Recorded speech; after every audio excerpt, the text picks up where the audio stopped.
I don't think I can adequately put into words just how big of an influence the work of writer-director Kevin Smith has been to me. His stuff, I was introduced to it at a pretty crucial time creatively. In college, you're just starting to develop a creative voice as an actor, as a director, as a playwright especially. And the work of Kevin Smith, especially his writing, really had an impact on me. I would say that, kind of if you combine him and Dennis Miller, who was also pretty big at the time, you kind of get the sense of humor that I was working from as I began writing plays, and then that would eventually kind of morph into my own voice. But I really credit the two of them, and Kevin Smith especially, for helping me find that voice. So Kevin Smith was a big hit when I was in college. His movies were like, I don't want to say the Bible to us, but they were like required viewing for college kids around that time. Well, by 2001, Smith had decided that he wanted to move on. He wanted to leave the View Askew-averse behind and branch out into other areas. As he said in one interview, and I'm going to butcher the quote here, he said, nobody wants to see me and Muse playing Jay and Silent Bob when we're in our 50s. If only he knew, right?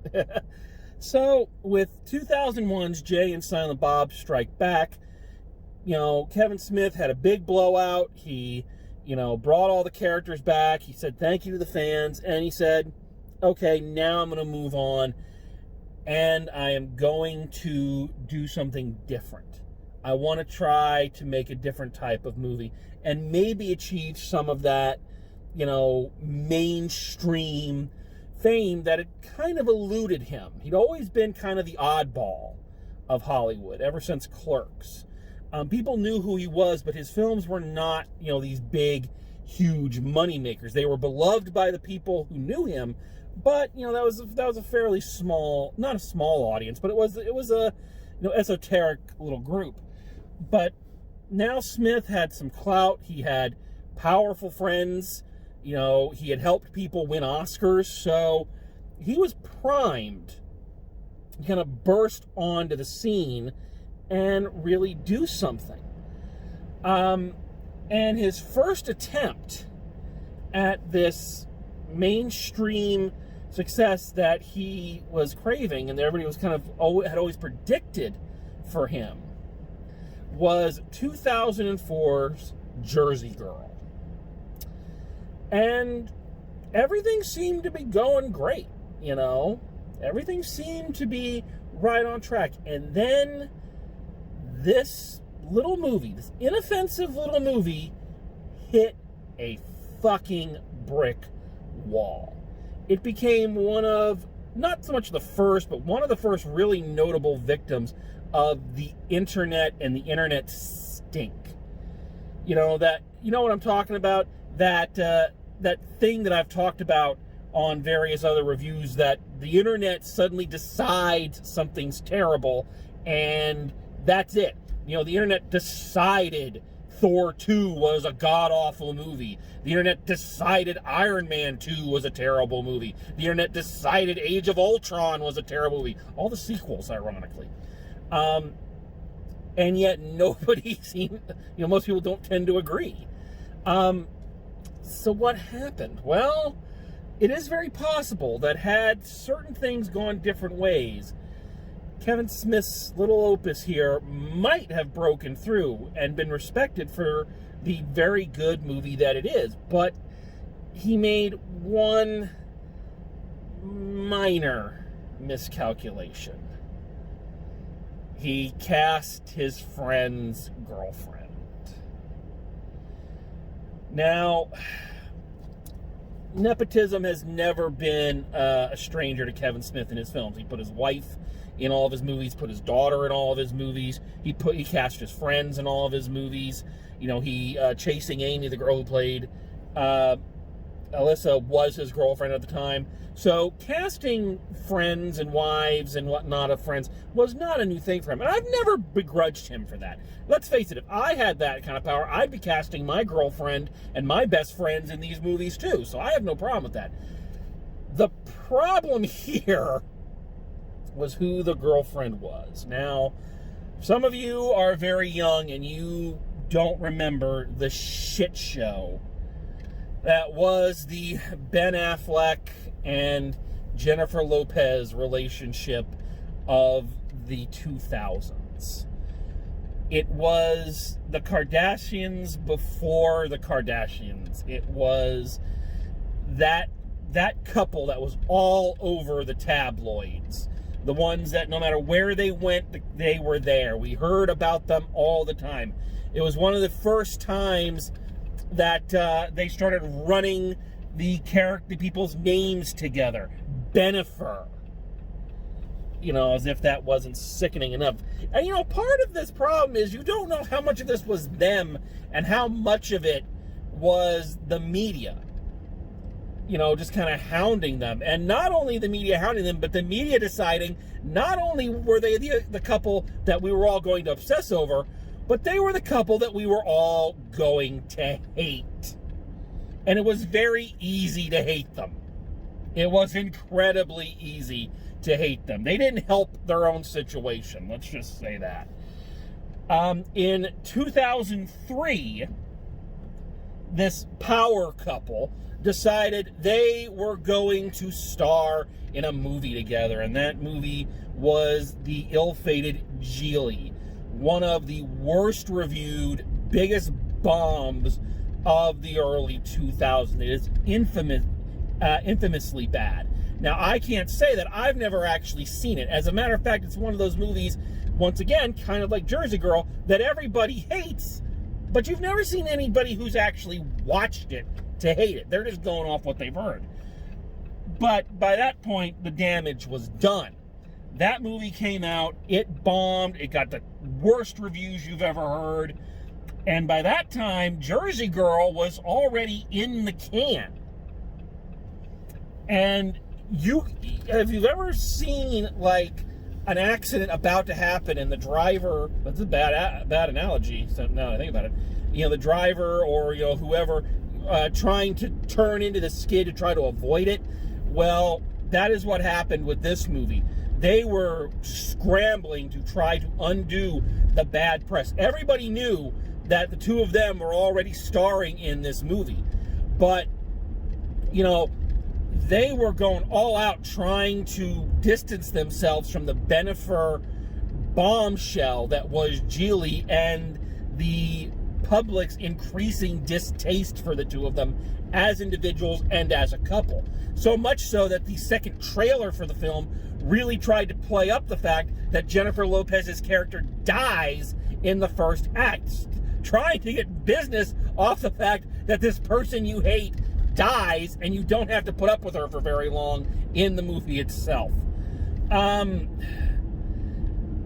This all unfortunately did not work. This film came out and, you know, it didn't even really, it bombed, but it didn't bomb in the same way Geely bombed. It just kind of came out and then was almost immediately gone.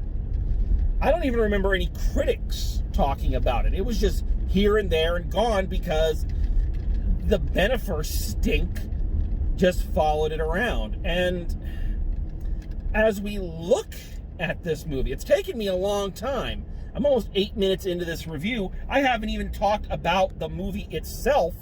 I've been giving you the circus that was going on around it.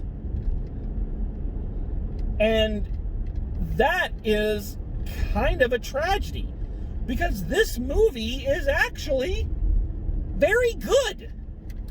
It's a good movie. It's not a great movie. It's not, you know, something I'd put up there with Citizen Kane and Casablanca as the greatest films of all time.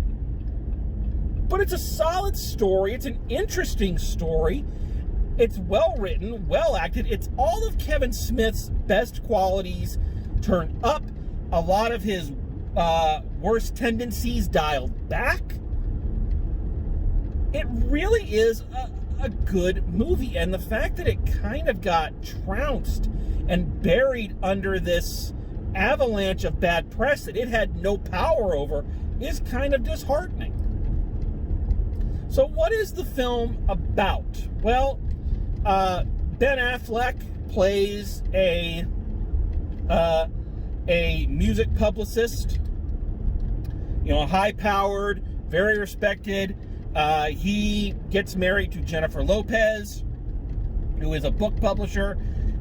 They get pregnant, and Jennifer Lopez ends up dying in childbirth.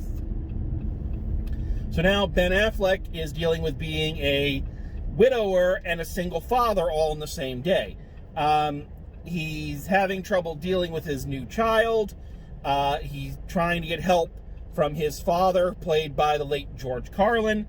And through wacky circumstances, he blows his career out of the water by bad-mouthing the Fresh Prince at a press conference. So now, sans job, sans love of his life, he moves back to Jersey into, Dad George Carlin's house, and there proceeds to raise his daughter.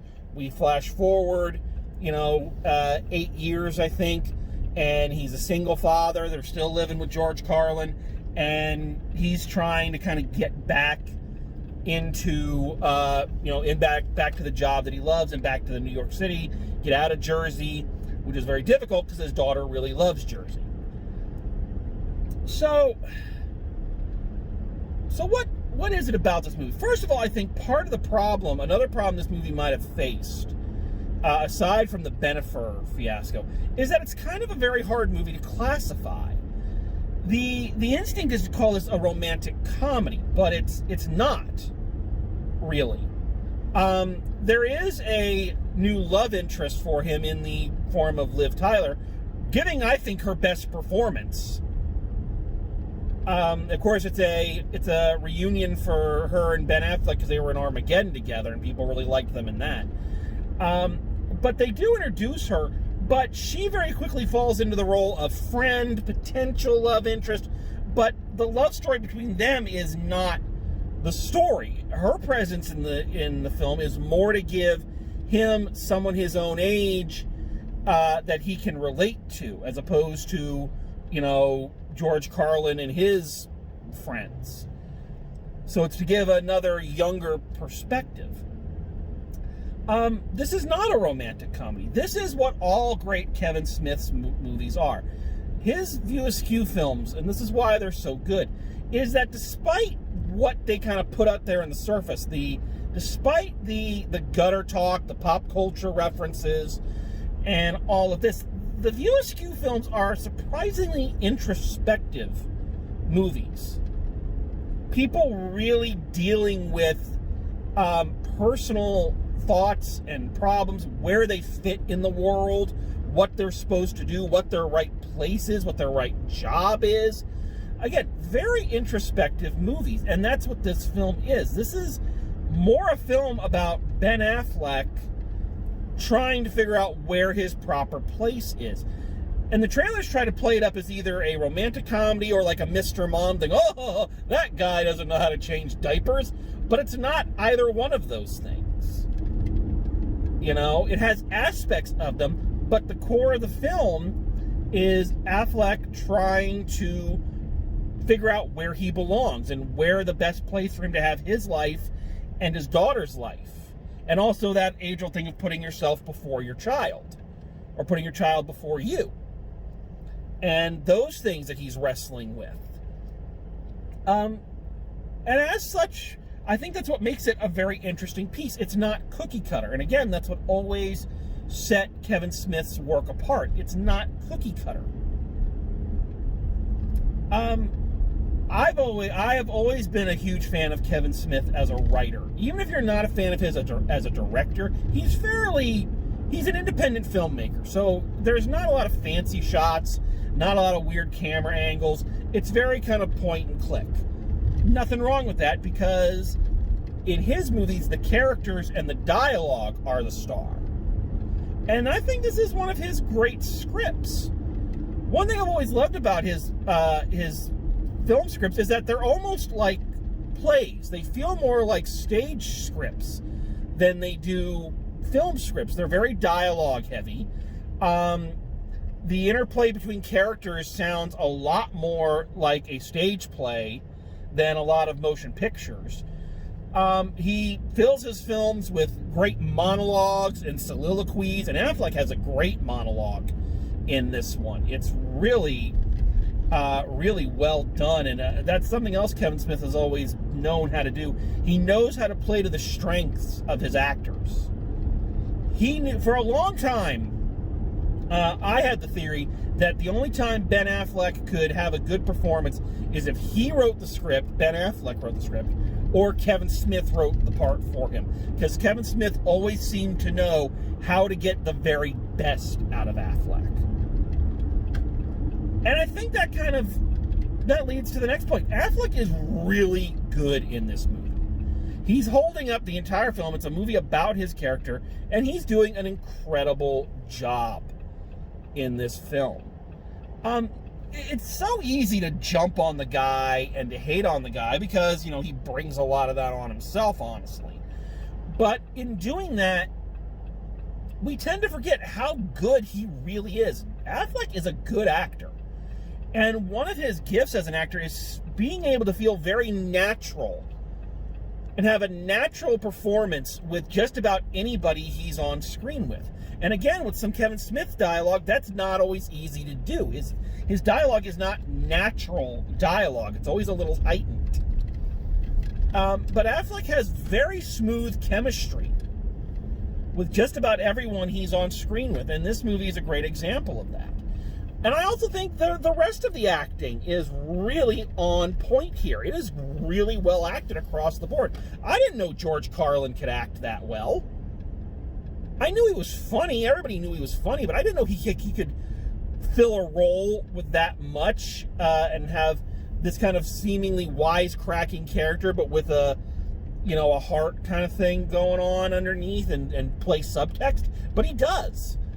This is definitely Liv Tyler's best performance by far, in my opinion. And special acknowledgement has to go out to Raquel Castro, who was playing Affleck's daughter in this. It's weird to think, that she's an adult now and has been, doing adult roles for a while. But for a child actor, she was very good, and her scenes with Ben Affleck were superb. They felt like a father and daughter. And not just in the lovey scenes, oh, I love you, daddy kind of thing, but also in the scenes where they're fighting and they're really, I hate you, it felt real, almost uncomfortably real. So yeah, the acting is fantastic. A big shout, here's a spoiler, so be careful. Will Smith kind of shows up in this. I was not expecting that. And I was trying to remember if I'd ever heard about him being in this movie when it came out. But he shows up at the end playing himself, and he and Affleck kind of have a little conversation in a room. And Will Smith's really good in this. Very underplayed. He's still his charming, funny self, but it's not a big scene stealer. He's showing how good he is as an actor. So this film really did a lot right. Is this film perfect? Not really. It's still, it's paced a little bizarrely. Not bad, just bizarrely. And this is just a me thing, but Kevin Smith, again, he reined in a lot of his less desirable traits. I don't want to say less desirable because they're part of what made his films enjoyable. His more objectionable traits. It is a rated R movie, but there's very little swearing, or the swearing that's there is not like this creative swearing like you get from Jay or any of the characters from his other movies. The homophobia is dialed way down, things like that. But there's still, I don't need to see an entire subplot about the little girl using the toilet and never flushing it. Yes, I know that's what kids do and I need to get used to it, but it's you know, it's just not something I want to see in a movie. You know, it's a little ick to me. But that's really it. I mean, that's just a personal thing. On the whole, I think this movie works more than it doesn't, and I think it's not only a worthy addition to the Kevin Smith filmography, but I think it really did show him growing as a filmmaker. And had this movie had a little bit different fate, who knows what we would have gotten. But unfortunately, as we said, that was not to be. And in my personal opinion, I don't know how he feels about it, but just from an observer, it feels like the aftershocks of this thing's failure just had a huge ripple effect and was felt for years. Of course, the Ben Affleck-Jennifer Lopez relationship did not last. It was dead by the end of 2004. Ben Affleck pretty much became a Hollywood pariah for the next several years until he started cleaning up his act and directing, and then he would gain all of his acclaim back, do something great like The Town and Argo, and then immediately lose it again because he just can't keep his hands off the bottle. Jennifer Lopez kind of faded into whatever she's doing. I don't know. I think she's still making movies. I think she's still putting out some music, but she's clearly not anywhere near the cultural powerhouse that she was at that time. I should say this, and I don't mean to pile on. I remember how I said that the acting in this movie was really great. There is one exception. Jennifer Lopez is awful. She is terrible in this movie. Just because you've got some charisma on stage doesn't make you a movie star. And I think her very sad acting career is a testament to that. Kudos to her for realizing it faster than Madonna did. I think she's still in things. Matter of fact, I think she just did that stripper movie last year and got a lot of praise for that, so good on her. But you notice that came and went really fast without any kind of real fanfare. But I think the real consequence was to Kevin Smith. Again, I can't speak for him. I'm just saying what I see. And what I saw after that was just a severe lack of confidence. The next thing he did after this was Zack and Miri Make a Porno, and that is a bad movie. And I think the reason it's bad is because it just doesn't feel like Kevin Smith has any confidence in the material. It really does feel to me like he really bared his soul with this one, in the same way he did with Chasing Amy and Clerks. And when people kind of spat it back at him, I think he tried to overcorrect. And as such, he released something that was much more skeevy, much less enjoyable. There wasn't really any of the more introspective work that makes his stuff really good. It was just, it was an overcorrection. It was someone really trying to do something to be liked and still just not getting it. And it wasn't until 2006, in my opinion, when he went back to the View Askew-averse with Clerks 2 and made, as another reviewer said, a surprisingly deep career retrospective out of it. And basically the theme of that movie is, fuck what everybody else says, do what you like doing, and be happy doing it. And I think from there, he kind of started to get his mojo back. That film, last year's Jay and Silent Bob reboots, a little bit more of a return to form and a little bit more, again, introspective, still with the View Askew fun. But Jersey Girl is going to remain that weird turning point in his career, and not for the reasons that anybody was hoping. And again, I think that is a sad thing. I think this movie is really good. It's touching where it needs to be. It's adorable where it needs to be. It's funny where it needs to be. And it actually has something really good to say.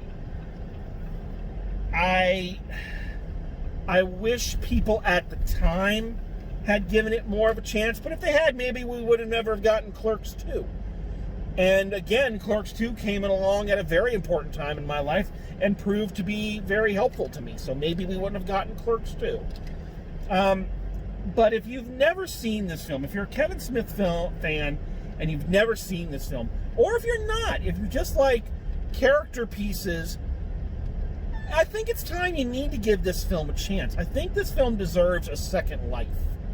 It deserves to be looked at. It deserves to be seen. There's more good in it than there is bad. And even though some of the people in it may be annoying as hell and drive you crazy, I think it's worth the time. So maybe give this little Jersey girl one more shot. So that's my 2 cents.